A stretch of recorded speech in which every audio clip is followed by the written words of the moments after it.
Hello, folks. I'm going to need a little more of your time tonight as I explain the fallout of the government reopening and the viability of third parties in the United States. So, settle in, take a deep breath, and hear me out. First, understand that the government is reopening not because both parties came together in some great act of unity. It's reopening because 8 Democratic senators caved under pressure, handing Republicans the victory they've been staging for weeks. A victory that came at the expense of American healthcare and at the expense of what little leverage Democrats still had. So, thank you to the 8 Democrat fuckwit senators who played right into their hands. This shutdown was manufactured from the start. A crisis engineered to corner Democrats and make them look weak. The GOP knew exactly what it was doing. Force a standoff, demand impossible terms, wait for the pressure to build, and watch Democrats cave. This is nothing new. We saw it in 2013 when Democrats accepted across-the-board cuts that gutted social programs for years just to reopen the government. We saw it again in 2023 when they dropped the expanded child tax credit during debt ceiling negotiations, a decision that pushed hundreds of thousands of children back into poverty. And now, in 2025, they've done it again, reopening government while leaving healthcare funding unresolved. Every time they're warned you'll be blamed for the shutdown, Democrats trade away the very thing they claim to defend, and every time, Republicans reward themselves for holding the country hostage. The damage is done. Republicans are already spinning this as proof they're the only decisive party in Washington, even though they created the chaos in the first place. That's their playbook. Create the fire, then pose for the cameras while holding the hose. So it's no surprise that people are asking me, is there a way out of this? Are third parties the answer? Because if one side is captive to MAGA extremism and the other side keeps capitulating to it, where does that leave the rest of us? History has a few lessons for us because, surprise, surprise, we've been here before. In the 1850s, the old Whig Party, WHIG, collapsed because it couldn't agree on slavery. Out of that collapse came a new coalition, anti-slavery activists, free soilers, and former Whigs, who called themselves the Republican Party. Within just a few years, they had elected Abraham Lincoln as president.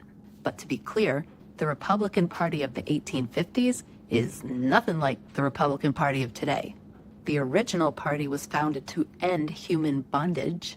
Today's version thrives on division, fear, and minority rule. They share a name only, but not a soul. In the 1890s, another grassroots movement rose, the Populist Party, or People's Party. It was built by farmers and laborers who were fed up. Railroads charged sky-high prices to ship their crops. Banks hit them with crushing interest rates. Every system seemed rigged against ordinary working people. So they organized. They wanted the government to stand up to monopolies and help regular Americans instead of the wealthy few. I feel like I'm describing the present day. By 1892, the Populists were popular enough to run their own presidential candidate and win over 1 million votes, even carrying a few Western states. But by 1896, the Democrats saw how much energy the movement had, so they nominated William Jennings Bryan, who sounded a lot like a populist, promising fairness for workers and farmers and vowing to take on corporate power. The populists faced a brutal choice: run their own candidate and risk splitting the vote, or join forces with Bryan and try to actually win. They chose fusion. It was a move born of hope and fear, but it backfired. When Bryan lost, the populists lost their identity, the Democrats absorbed their ideas and their base, and within a few years, the People's Party was gone. It's the same story we've seen again and again. A new movement rises with real energy, threatens the status quo, and then gets co-opted or crushed by the 2 major parties. So why does it keep happening? Well, the quick answer is because the system is built to keep it that way. In this country, nearly every race is winner take all. The person with the most votes wins everything, even if most voters chose someone else. For example, If 3 candidates run and one gets 40%, that person wins all of it, the whole shebang. The other 60% get nothing. That setup makes people afraid to waste their vote on a smaller third party because it might help the side they like least. That's why Americans keep being told to pick the lesser of two evils, even when both options feel pretty shitty. Other democracies do not work this way. In nations with proportional representation, parties win seats based on their share of the vote. 10% of the vote means about 10% of the seats. That's why countries like Germany or the Netherlands have 4, 5, sometimes 6 viable parties. Here, 10% gets you nothing. And then there's the money. After the Supreme Court's Citizens United ruling in 2010, billionaires and corporations could pour unlimited sums into super PACs in so-called independent expenditures.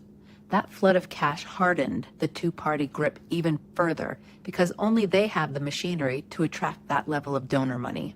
What we're left with isn't open democracy.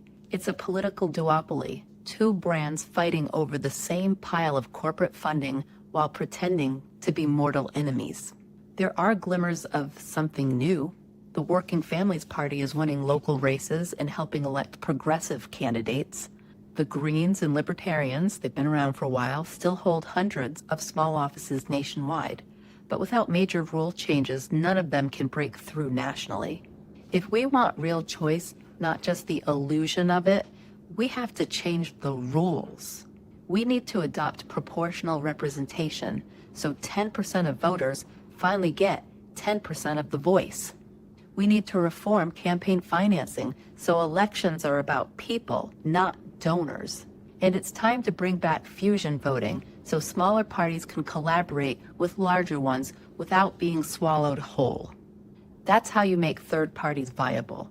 That's how you make democracy competitive again.